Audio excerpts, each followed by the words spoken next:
Sigma fam, this is Sigma here. This video will be a precise commentary on how I trade the London session, and I will also go over the trade that I took yesterday, which turned into a loser, and what are the specific conditions I trade and I scalp, how I trade the London opening. Alright, before we proceed, just want to clarify there are a lot of a lot of session timing, kill zones, whatever not. What I really use is I go to trading hours. You'll find all the time here. Just click on New York Exchange and you'll find the pre-market and the aftermarket. The way I marked up my chart is there is, for me, for my London session, all I need is a Japan and post New York and New York close. All right. And pre-London as well. What's happening in the pre-London is important because it will give me a general direction of how I'm going to trade the London session, specifically London opening. Now, there are three things I look for. All right. So this boxes right here represents the scenario before the London session opening. So let's say this is the London session opening. All right. And these are all the scenarios. I'll just put all of them close together so you guys have a better idea of what I'm doing. All right.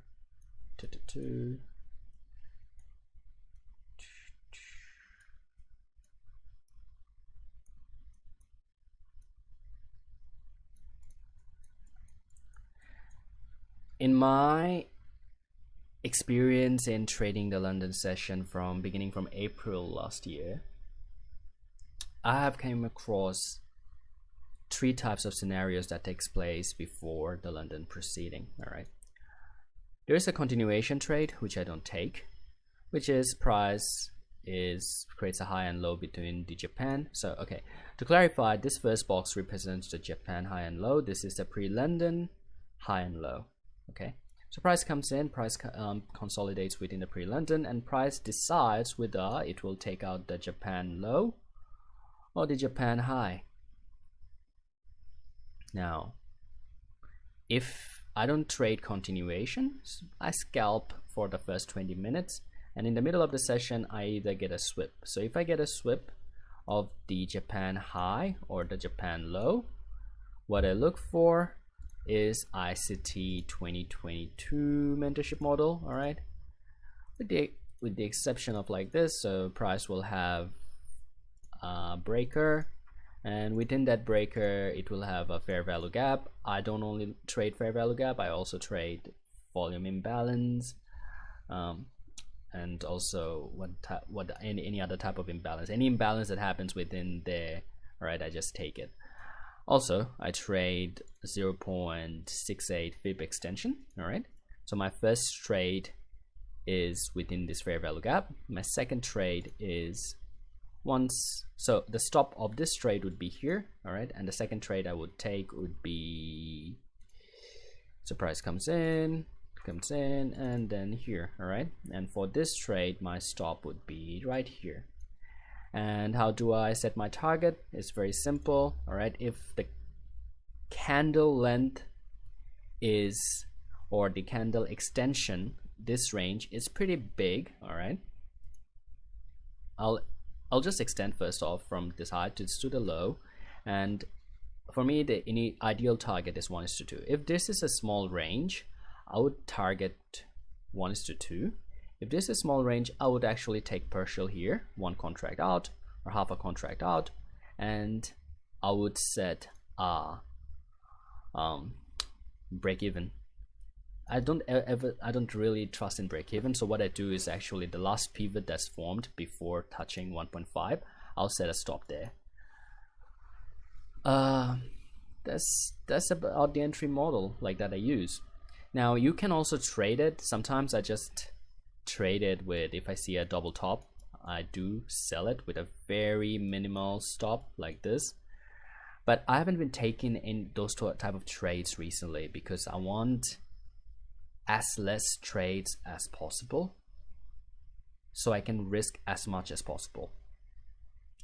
What does it mean is that if I get around 20 trades in a month because I like trade the London session. Okay, so 20 trades. I would have like half of them are losers, 10 trades.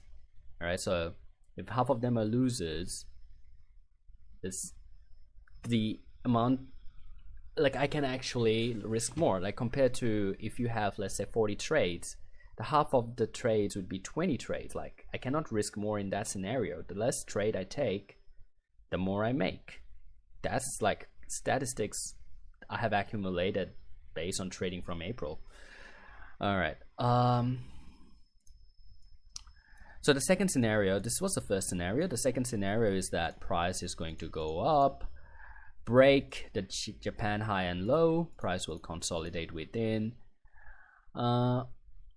pre-London. So within pre-London, price will form this model, right? So once this has happened, if the only reason if I would take without a pre-London sweep would be if price has a large deviation from the Japan break. If it's more than, if it's like, let's say, greater than, I don't use any fib extension. It's just I look at the expansion, how big it is compared to Japan, and make up a scenario. So it's in discretion. It really depends on how you have trained your eyes. So only in this scenario, all right, if there's a large deviation, I'll take this fair value gap trade. Majority of the time it works out. If it doesn't work out, I'll take 25%. All right, if it might work out. So the 25 was 0.685 fib extension. That's what I meant by 25%. I like to call it 25% because if you make a range, of course, the upper range, I want to trade within this upper range. And the third scenario is we have a small deviation. So what's going to happen is that price will break Japan high, price will break pre-London high, and within the London session it will form the entry model, right? So I would take here. Another thing that can happen here, all right, sometimes price would just sweep just above this pre-London session. Even if there's a large deviation, price would still go above it. So if the entry model forms again, I'll take it. This is all about how I trade the London session. Now let's look at, I'll go in the future about how I like my complete written details of how I trade it. As you know, I'm not a big sort of like someone who likes teaching, all right? I like enjoying the trades and I do my own thing. So either way, let's just dive into the trade that I took yesterday. So let's go back in time. What we have here is that price came up. Price took out the Japan high. All right. Now I would go to the 1 minute. All right. So since price took out the Japan high, I would look for the pivot that has formed. All right. The chalk. All right. This is formed here. Unfortunately, I'm practicing not to take this trade because I would like price to come back within this range in order for me to take the trade again, which it did sort of, but at the same time I would preferably wanted price to 25% if I want to take this trade. So which didn't happen. That's all good. Many of you would have entered right here. Right, so with this breaker formation, okay, but I don't trade that mainly because my risk doesn't allow me.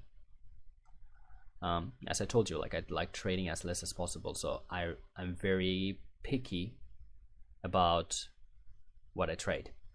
Now I know I cannot be always like that because the edge changes then. So, but I adapt to the market. So if I see there's like a lot of scenarios, this scenario is turning out to be very profitable, I would take it. But based on my data, it really isn't that profitable, like 50% of the time, and it also fucks up with my P&L curve a lot. So I just avoid it. Now the second trade, all right, that came was once price broke the Japanese low. So once the Japanese low has been formed, what I'm looking for is an entry model to get into the trade. Unfortunately, it didn't work out, so price broke the high. I set a trade here, all right, and also a limit order here. The stop for the first trade was triggered from here to here, 8.25 points, and here, here, all right. So as a proof of whether I have taken this trade, it just like I post everything on my Discord if I am trading, so it's all here. That's about it. Like I also took some scalping trades. Now if I just close this, let me just show you the execution for the scalps that I took at the opening, because I'll just shortly go over. Oh well, it doesn't show. Well, I can show you here what I traded. The way I scalp is very simple. During the London session, I wait for my VWAP lines, which is 100 bar. All right, this one is 118 bar VWAP. This is the 50 bar VWAP. So if the price is below the VWAP, all I'm looking for is a short after price has broken above the previous candle high. So in that scenario, this is the previous candle high. I took a trade here and got out here, no profit. I took a trade here because this candle high took out this candle high, right? Added a bit here, and I got out here. I'll show you the execution. I'll create a separate video on scalping. Let's just keep this video short. So the first 20 minutes, once the initial balance is formed, I might sometimes look for scalp trades. This is every here and now, like every now and then I actually take it. It's not an everyday scenario. It makes me enough money sometimes to just, it makes me good money sometimes, not that I can make a living out of it. I can actually make a living out of it if I trade consistently, just scalping it, but my risk doesn't allow me to take all these different sort of trades. Alright, that's about it.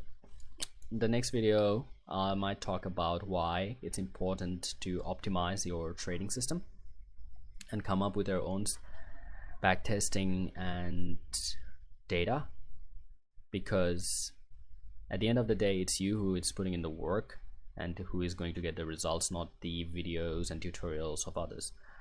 But I just like shared my take on how I trade the London session. There are thousands of other people on YouTube who has their take.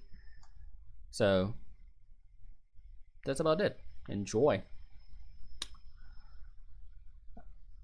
I hope you enjoyed the video, and if you like to support the channel, I don't want to create videos every day, maybe 3 times a week talking about different things, consider subscribing. And if you have any questions, join the forever free Discord. Everything is here. Alright, take care guys. See you next time.